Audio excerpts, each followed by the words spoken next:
Hello friends, स्वागत है आप सभी का अपने यूट्यूब चैनल पे स्काईलाइट एजुकेशन पे।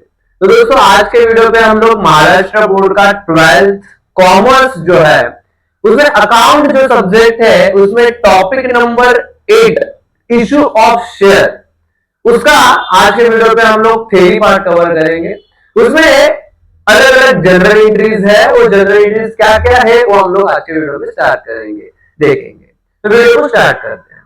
तो देखना, ये जो इशू ऑफ शेयर टॉपिक जो है उसमें फर्स्ट ऑफ ऑल आपको ये पता होना चाहिए कि what is mean by share. Share होता क्या है? तो शेयर मीन्स एक समथिंग पार्ट है, मतलब टोटल शेयर है, उसको डिवाइड किया है टू और मोर पीपल में, मतलब उसको डिवाइड करते हैं टू और मोर पीपल में, तो उसको हम लोग क्या बोलते हैं? शेयर। मतलब एक बड़ा सा पार्ट है, उसमें से एक छोटा सा पार्ट हम लोग ने लिया, तो उसको हम लोग क्या बोलेंगे? शेयर। मराठी में उसको, मराठी या हिंदी में हम लोग उसको बोलते हैं हिस्सा, मतलब एक छोटा सा पार्ट, बड़े पार्ट में से एक छोटा सा पार्ट, उसको हम लोग शेयर बोलते हैं। तो हमारे यार शेयर के दो पार्ट होते हैं। पहला पार्ट होता है इक्विटी शेयर एंड दूसरा पार्ट होता है प्रेफरेंस शेयर। तो what is mean by equity share and what is mean by preference share? मैंने नाम में ही लिखा है प्रेफरेंस। प्रेफरेंस मीन्स आप फर्स्ट प्रेफरेंस देंगे उसको, और इक्विटी मतलब क्या होता है? जहां पे प्रेफरेंस नहीं मिलता उसको हम लोग इक्विटी बोलते हैं। तो दोनों में फर्क क्या है? तो शेयर में आपको डिविडेंड मिलता है, सो प्रेफरेंस शेयर में आपका डिविडेंड फिक्स होता है और इक्विटी शेयर में आपका डिविडेंड फ्लक्चुएटिंग होता है, मतलब कभी ज्यादा मिलता है, कभी कम मिलता है, कभी मिलता ही नहीं। सो ये होता है equity share and preference share. तो आपको ये सब्जेक्ट में, मतलब यही आपको जो टॉपिक है इशू ऑफ शेयर, उसमें जनरल एंट्रीज आपको देखना है। आपको जनरल एंट्रीज आएगा तो ही आप क्वेश्चन क्या कर सकते हो? सॉल्व कर सकते हो। मतलब जो भी क्वेश्चन है वो क्वेश्चन सॉल्व करने के लिए फर्स्ट ऑफ ऑल आपको जनरल एंट्री आना चाहिए। तो वो जनरल एंट्री क्या है वो हम लोग देखेंगे। तो जनरल एंट्री देखना, उसमें फर्स्ट जो आता है एप्लीकेशन। अभी माय डियर, एप्लीकेशन ही फर्स्ट क्यों आया? आपको शेयर इशू करना है, मतलब शेयर परचेज करना है, तो आपको कंपनी को पहला एप्लीकेशन देना पड़ता है। मेरे डियर, क्या देना पड़ता है? एप्लीकेशन देना पड़ता है। सो एप्लीकेशन देने के लिए उसका फर्स्ट एंट्री बनता है bank account debit to share application account. ये एंट्री पहला बनेगा, ओके। और सेकेंड एंट्री बनेगा share application account debit to share capital account. So ये दो एंट्री आपको एप्लीकेशन क्या करना होता है? पास करना होता है। पहला आपने बैंक अकाउंट क्यों लिखा? बिकॉज ऑफ आप किसी कंपनी का शेयर परचेज कर रहे हो, तो उस कंपनी को पता होने के लिए आपको पहला उस कंपनी के शेयर के कुछ शेयर परचेज करने पड़ेंगे। इसके लिए बैंक अकाउंट, मतलब कुछ आपको पैसा वहां पे देना पड़ेगा। तो share application account, share application account debit to share capital account. Next आता है माय डियर अलॉटमेंट। क्या आता है? अलॉटमेंट। बट अलॉटमेंट में फर्स्ट एंट्री बैंक का नहीं पास होगा माय डियर। फर्स्ट एंट्री आपको ये पास करना पड़ेगा, जस्ट लाइक खाली नाम चेंज होगा माय डियर, खाली नाम चेंज। देखो, share allotment account debit to share capital account and second entry बनेगा bank account debit to share allotment account. बस। अभी माय डियर, आपको मैंने बताया कि इक्विटी एंड प्रेफरेंस इसका भी यूज होता है। सो आपको सम में क्वेश्चन क्या रहेगा? इक्विटी या तो प्रेफरेंस। तो शेयर के पहले खाली एक वर्ड लगाने का, इक्विटी या तो प्रेफरेंस। मतलब कुछ भी सम में आ सकता है, इक्विटी भी आ सकता है या प्रेफरेंस भी आ सकता है। तो सम में आपको शेयर के पहले खाली क्या लगा देना है? इक्विटी लगा देना है। क्वेश्चन में इक्विटी रहेगा तो, और क्वेश्चन में प्रेफरेंस रहेगा तो प्रेफरेंस लगा देना है, ओके। सो नेक्स्ट ये हो गया अलॉटमेंट, पहला था application, then allotment, then next आता है first call, first call and second call. Entry same ही आता है, खाली नाम चेंज करने का है, खाली फर्स्ट कॉल आया तो फर्स्ट कॉल ही लिखने का एंड सेकेंड कॉल आया तो सेकेंड कॉल लिखने का, और दोनों में एक साथ आ जाए फर्स्ट एंड सेकेंड कॉल तो फर्स्ट एंड सेकेंड कॉल दोनों एक साथ लिख देने का। ओके, सो एंट्री क्या आएगा, share first and second call account debit to share capital account. Next second entry आता है, सेकेंड एंट्री में आएगा bank account debit to share first and second call account. So ये हो गया first and second call. Second call को आपको अलग और एक वर्ड है, सेकेंड कॉल को फाइनल कॉल भी बोला जाता है। ओके, तो ये आपको entry first of all pass करना है। देखो एंट्री क्या है, एंट्री याद करना है, एंट्री आएगा तो ही सम क्वेश्चन आएंगे आपको। एप्लीकेशन में एंट्री क्या है my dear, bank account debit to share application account, share application account debit to share capital account. Allotment में आएगा चलो allotment account debit to share capital account. ये याद रखना, इसमें खाली बैंक अकाउंट का एंट्री ऊपर जाता है, बाकी बैंक अकाउंट का एंट्री नीचे सेकंड नंबर पे ही आएगा। ओके, और बाकी का सेम आएगा, खाली नाम चेंज होगा। एप्लीकेशन की जगह पे एप्लीकेशन लिखेंगे, देखो खाली मैं बताता हूँ एप्लीकेशन एप्लीकेशन, और अभी एप्लीकेशन एप्लीकेशन की जगह पे क्या आएगा, अलॉटमेंट और अलॉटमेंट। उसके बाद फर्स्ट एंड फाइनल कॉल लिखा है और यहाँ पे फर्स्ट एंड फाइनल कॉल लिखा है, बस यही नाम चेंज करना है, बाकी कुछ नहीं। तो ये आपको जनरल जो एंट्री है only and only simple issue of share के क्वेश्चन में आएगा। अभी इसका वैरायटी क्या है, तो आपको इसमें वैरायटी दिया गया है। तो वैरायटी क्या है, देखो फर्स्ट आपको आएगा एट अ प्रीमियम, क्या आएगा my dear, at a premium. उसके बाद आता है एट डिस्काउंट। माय डियर ये क्या है बताता हूं, ये जो एंट्री था वो एंट्री था एट पार का। एट पार में क्या होता है, at par, at premium, at discount मतलब क्या होता है my dear. So at par मतलब होता है जो आप शेयर इशू करना चाहते हो उसका प्राइस जो रहेगा वो सपोज 10 रुपया है और 10 रुपए से ही आप परचेस कर रहे हो, तो उसको ही हम लोग क्या बोलेंगे, एट पार। मतलब ना बढ़ेगा उसमें प्राइस ना कम होगा। ओके, और एट प्रीमियम मतलब क्या होता है कि 10 का शेयर था बट अभी वो कितने का हो गया, 12 का हो गया, मतलब 2 से प्राइस बढ़ रहा है, उसको हम लोग बोलेंगे एट अ प्रीमियम। क्या बोलेंगे my dear, at a premium बोलेंगे। और डिस्काउंट मतलब 10 का प्राइस था अभी 8 रुपया हो गया, इसको हम लोग बोलेंगे एट अ डिस्काउंट। सो ये होता है at par, at premium, at discount. So at par आएगा तो आपको यही नॉर्मल एंट्री पास करना है।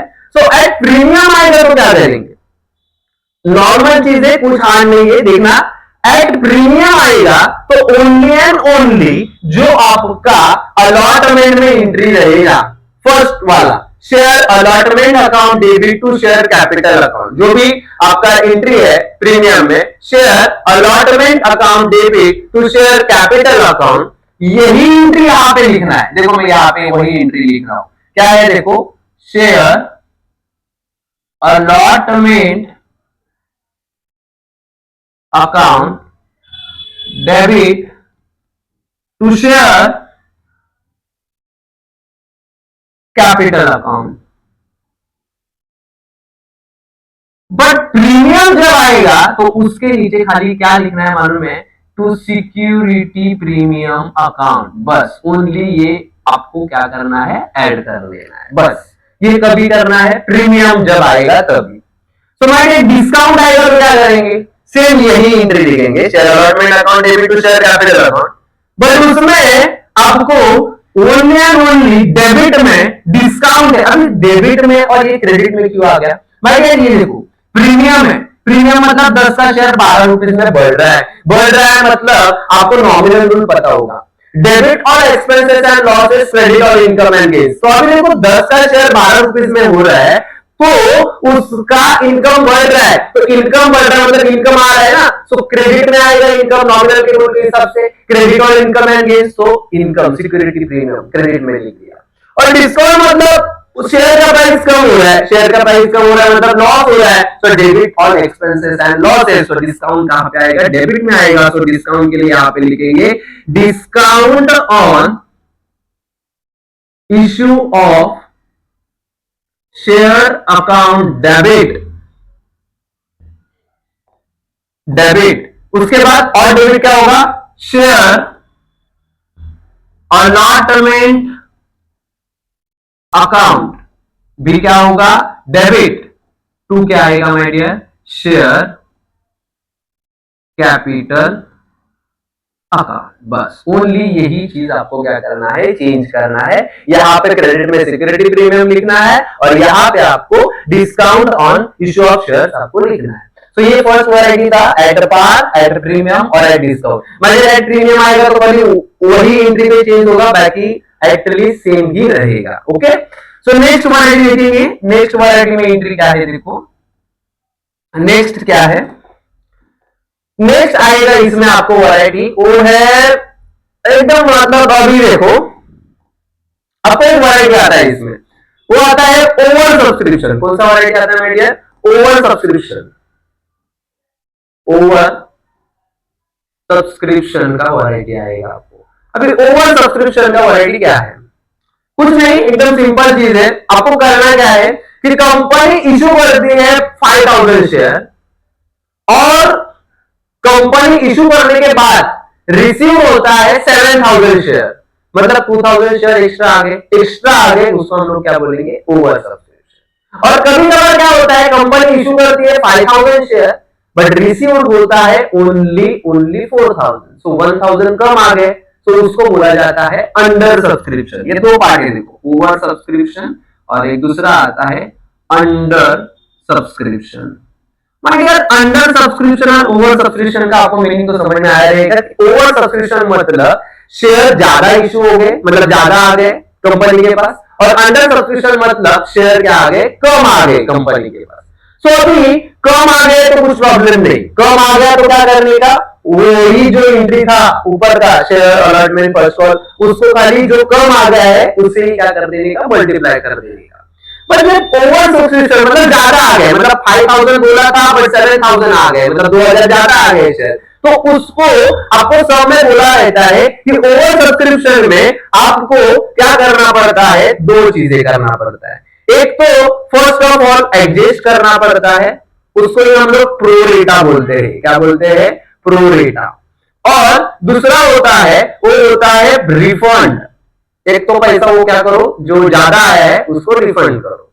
ये दो चीजें होती है आपको करने के लिए। मतलब ओवर सब्सक्रिप्शन जब आता है सब में, तो एक तो आप एडजस्ट कर सकते हो, या तो प्रोरेटा कर सकते हो, या तो एडजस्ट को ही प्रोरेटा सेकेंड लैंग्वेज में बोला जाता है, और सेकेंड आप रिफंड कर सकते हो। अंडर सब्सक्रिप्शन में कुछ भी नहीं करना है, जो रिसीव्ड वैल्यू होती है, जो भी आपने रिसीव्ड किया है वैल्यू, उससे ही क्या कर देना है, मल्टीप्लाई कर देना है। बट ओवर सब्सक्रिप्शन में खाली आपको चेंज करना है। अभी करना क्या है, किसमें चेंज करना है, कुछ भी ज्यादा चेंज करना नहीं है, आप ओनली जो एंट्री है ना वही चेंज करेंगे। देखो क्या करना है, आपको क्या करना है कि एप्लीकेशन में जो आपका सेकेंड एंट्री रहेगा, क्या है second entry, share application account debit to share capital account, वही एंट्री लेना है और उस एंट्री में खाली ये दोनों का इफेक्ट पास करना है। क्या पास करना है, देखो मैं आपको बता देता हूं, आपको एकदम सिंपल तरीके से बता देता हूं। देखो मैंने यहाँ पे ही रखना चाहता हूँ,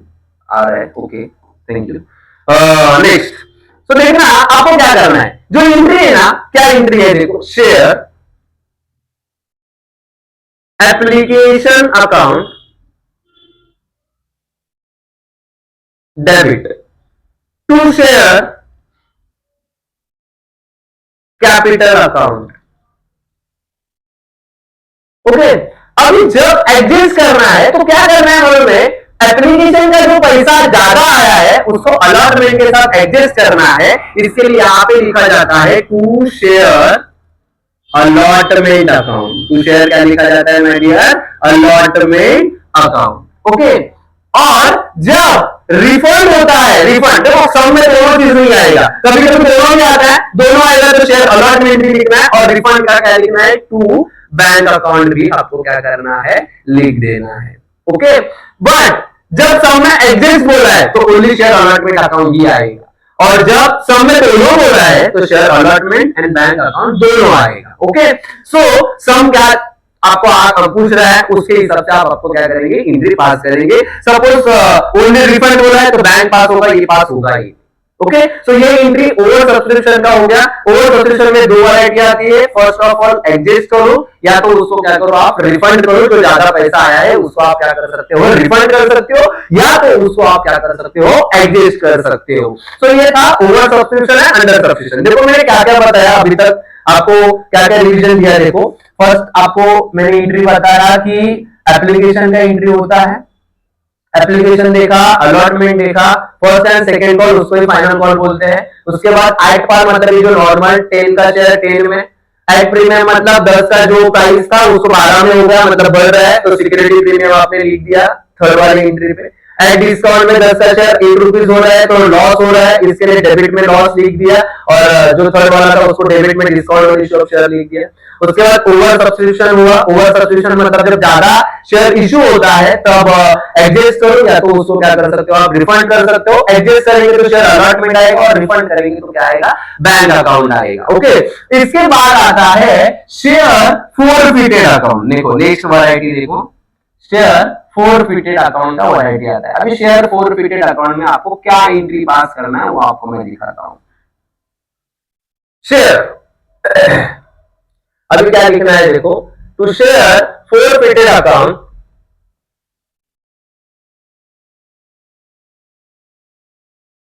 शेयर फोरफिटेड अकाउंट। अभी यहां पे देखो आप एक चीज देखेंगे तो आपको एक पता होना चाहिए कि यहां पे सब जगह शेयर फोरफिटेड अकाउंट मतलब जो भी ऊपर लिखा है वहां पे शेयर कैपिटल अकाउंट जो है, मतलब जो भी शेयर कैपिटल अकाउंट है वो कैपिटल अकाउंट क्या हो चुका है कि क्रेडिट में है। बट फोरफिटेड का मीनिंग क्या आपको वो पता होना चाहिए। फर्स्ट ऑफ ऑल फोरफिटेड मतलब क्या होता है माय डियर? फोरफिटेड मतलब जो भी शेयर है जिस पर्सन ने परचेज किया है, बट वो पर्सन अभी शेयर का पैसा नहीं दे रहा है, शेयर का पैसा क्या कर रहा है? नहीं दे रहा है, तो उस चीज में हम लोग शेयर को क्या बोलते हैं? फोरफिट हो गया। मतलब जो भी शेयर का पैसा था वो आधा ही आ गया, आधा पैसा नहीं आया, तो कितने शेयर फोरफिट हो गए उसके लिए हमको शेयर फोरफिटेड का एंट्री पास करना है। समझा आपको मीनिंग क्या होता है? एक बार फिर से आपको समझाता हूं। शेयर फोरफिटेड मतलब क्या? सपोज एक पर्सन है, उसने एक समझो 5000 शेयर लिए, और 5000 शेयर में उन्होंने एप्लीकेशन का पैसा दिया, अलॉटमेंट का पैसा दिया, और फर्स्ट और सेकंड कॉल में पैसा उन्होंने नहीं दिया पर उसके 200 शेयर नहीं दिए, तो 200 शेयर नहीं दिए मतलब भी 200 शेयर क्या हो गए माय डियर? फोरफिटेड हो गए। तो इसके लिए आपको फोरफिटेड का एंट्री क्या करना पड़ता है? पास करना पड़ता है। तो फोरफिटेड का एंट्री क्या आता है? तो देखो फोरफिटेड का एंट्री आता है equity share forfeited account, sorry forfeited account नहीं आता है, इक्विटी शेयर, जहां पे पहला आप लिख रहे हो ऊपर कैपिटल में क्रेडिट में था, तो यहां पे आएगा शेयर कैपिटल अकाउंट टू। अभी यहां पे देखो मैंने इक्विटी लिखा, आप इक्विटी लिखना चाहते हो तो इक्विटी लिखो, सम पूछता है वो, आप नहीं लिखेंगे तो भी चलेगा, डायरेक्टली आप क्या लिखो मालूम है? डायरेक्टली एंट्री में बता दो आपको शेयर कैपिटल लिख दो, क्योंकि इक्विटी लिखना है कि प्रेफरेंस लिखना है उस सम के ऊपर डिपेंड रहता है। इसके लिए एंट्री क्या आएगा? Share capital account debit to share forfeited account to share call in arrears account. तो ये होता है शेयर फोरफिटेड का एंट्री। कुछ नहीं, आप इजी रखना, याद रखने के लिए चाहते हो तो याद रखना। ये देखो आप एक बार चेक करना, यहां पे शेयर कैपिटल क्रेडिट में है देखो, और जब फोरफिटेड होता है ना तो शेयर कैपिटल डेबिट में आ जाता है। To share forfeited account to share call in arrears account. तो ये हो गया फोरफिटेड। अभी आप माइंड आपको ये तो पता चल गया कि बाबा शेयर फोरफिटेड होते हैं तो शेयर कंपनी के पास फिर वापस आ जाते हैं। मतलब अभी मैंने बताया था कि एप्लीकेशन का पैसा दे दिया, अलॉटमेंट का पैसा दे दिया और फर्स्ट एंड फाइनल लोन का पैसा उसने नहीं दिया है, तो जो शेयर फोरफिटेड हुए हैं वो कंपनी के पास फिर से आएंगे। सो कंपनी के पास फिर से आएंगे तो कंपनी क्या उसको शेयर को रखेगी नहीं, वही शेयर फिर से मार्केट में इशू करेगी। तो फिर से मार्केट में इशू करेगी, उसको ही बोला जाता है री इशू। क्या बोला जाता है माय डियर? री इशू। इसके लिए अभी आपको कौन सा एंट्री पास करना पड़ेगा? री इशू का एंट्री करना पास करेगा। तो री इशू में आप देखेंगे तो आप देखना उसमें आपको पहला पैसा आएगा इसके लिए आप क्या लिखेंगे? बैंक अकाउंट डेबिट में लिखेंगे। ओके, बैंक अकाउंट कहां पे लिखा आपने? डेबिट में लिखा। और आपको शेयर जो फोरफिटेड थे वही शेयर लिया, इसके लिए शेयर फोरफिटेड अकाउंट भी कहां पे आएगा? डेबिट में आएगा। और टू, जो भी शेयर यहां पे आपने कैपिटल डेबिट में लिखा था, अभी वो शेयर का पैसा आ रहा है तो कैपिटल अकाउंट कहां पे जाएगा? क्रेडिट में जाएगा। जब भी पैसा आएगा तो कैपिटल अकाउंट जो भी है वो कहां पे जाएगा माय डियर? क्रेडिट में जाएगा। याद रखना। ये कौन सा एंट्री था माय डियर? री इशू। अबे री इशू और फोरफिटेड आपको समझ में तो आया रहेगा। फोरफिटेड मतलब आपने जो भी पर्सन ने शेयर लिया रहेगा उसका थोड़ा बहुत शेयर नहीं दिया, पैसा नहीं दिया उस शेयर का, तो उसको बोलेंगे शेयर फोरफिटेड। और वही शेयर कंपनी फिर से बाद में मार्केट में इशू करेगी, उसको बोलेंगे री इशू। बट माइंड इसमें फर्क क्या है? फोरफिटेड के टाइम पे कंपनी शेयर का प्राइस सपोज 100 रुपीज रखती है, बट री इशू के टाइम पे जो भी री इशू कर रहे हैं उसी टाइम आपका 100 रुपीज ही नहीं रहेगा, शेयर का प्राइस कुछ तो कम हो जाएगा। अभी शेयर का प्राइस कुछ तो कम होगा मतलब प्राइस कम होगा, मतलब जैसे कि 100 रुपीज था, अभी सपोज कंपनी ने वही शेयर 75 रुपीज में बेचा तो 25 का गैप है। तो जो भी गैप बचता है उसके लिए और एक एंट्री पास करना पड़ता है, वो एंट्री है कैपिटल रिजर्व। कौन सी एंट्री है माय डियर? कैपिटल रिजर्व की एंट्री है माय डियर। कौन सी एंट्री है? Capital reserve. अभी कैपिटल रिजर्व की क्या एंट्री आएगी? याद रखना, कैपिटल रिजर्व में कितने शेयर का जो फोरफिटेड था, जो भी शेयर फोरफिटेड था, तो कितना था? तो यहां पे लिखेंगे share forfeited account to capital reserve account. तो ये था कैपिटल रिजर्व का अकाउंट, मतलब कि दोनों के बीच में 25 का जो गैप था वो यहां पे आपको रिजर्व में लिख देना है। बस ये हो गया पूरा का पूरा टॉपिक। ये टॉपिक में यही एंट्री आपको याद रखना है। ये आप सब एंट्री याद रखेंगे तो टॉपिक वेरी इजी होने वाला है, बहुत इजी होगा, कुछ नहीं करना है। देखो मैंने आपको पहला फिर से एक बार रिवाइज करता हूं। फर्स्ट ऑफ ऑल पहले एप्लीकेशन का एंट्री था bank account debit to share application account, share application account debit to share capital account. Same allotment में खाली नाम चेंज होगा, फर्स्ट एंड फाइनल कॉल में खाली नाम चेंज होगा। ये सब एट पार्ट का एंट्री हो गया। एट प्रीमियम आ रहा है तो खाली आपको थर्ड एंट्री में टू सिक्योरिटी प्रीमियम क्रेडिट में लिख देना है। डिस्काउंट में आपको डेबिट में, ये थर्ड वाली एंट्री में ही डेबिट में discount on issue of share लिख देना। उसके बाद आपको मैंने सिखाया कि कंपनी का जो शेयर इशू होने वाला था वो इशू सपोज ओवर सब्सक्रिप्शन में हो रहा है, तो ओवर सब्सक्रिप्शन में आप पैसा एक तो एडजस्ट करेंगे या तो रिफंड करेंगे। एडजस्ट करने के लिए आपको शेयर अलॉटमेंट लिखना है और रिफंड करने के लिए टू बैंक लिखना है। और ये एंट्री कौन सा है? आपका जो एप्लीकेशन का सेकेंड एंट्री है उसमें नीचे लिख देना है। ओके, और फोरफिटेड की बात रही तो फोरफिटेड में आपको जो शेयर नहीं आए उसका ही एंट्री लिखना होता है। तो इसके लिए share capital to share forfeited to share ordinary account. और लास्ट में आपने जो शेयर फोरफिटेड हुए थे वही कंपनी ने री इशू किया, तो री इशू करने के बाद एंट्री पास हो गया bank account debit to share forfeited account to share capital account. और लास्ट में आता है कैपिटल रिजर्व, जो ये दोनों के बीच का जो गैप है उसको हम लोग क्या बोलेंगे? कैपिटल रिजर्व बोलेंगे। तो share forfeited account debit to share capital reserve account. तो ये आपका होल टॉपिक का जनरल एंट्री था। आपको ये जनरल एंट्री आएगा तो ही हम लोग क्वेश्चन क्या कर सकते हैं माय डियर? सॉल्व कर सकते हैं। आपको ये प्रॉपर तरीके से जनरल एंट्री बाहर करना है और प्रैक्टिकल तरीके से जनरल एंट्री याद रखो तो ही आपको ये क्वेश्चन भी समझ में आएगा। तो आज के लिए बस इतना ही। Thank you so much for watching this video. जय हिंद, जय महाराष्ट्र।